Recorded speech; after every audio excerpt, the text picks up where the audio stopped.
Welcome back to our series on the American Revolution. In Episode 7, The War in the South, we'll delve into the pivotal events and battles that took place between 1778 and 1781 as British forces sought to regain control of the colonies through a series of campaigns in the southern states.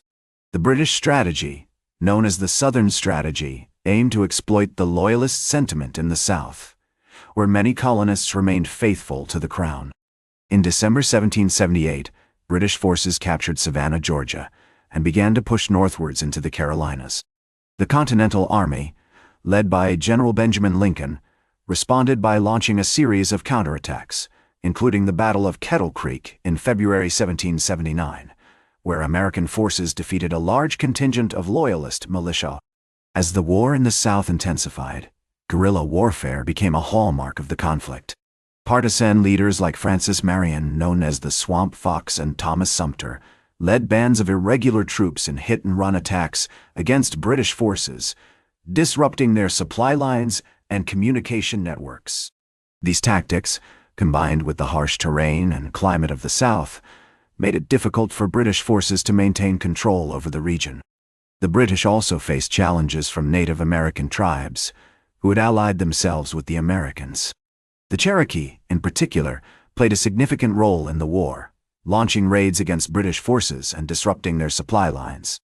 In response, the British launched a series of campaigns against the Cherokee, including a devastating attack on the Cherokee town of Seneca in May 1781.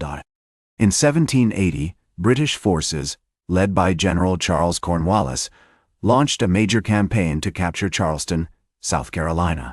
After a lengthy siege, the city fell on May 12, 1780, and American forces were forced to surrender.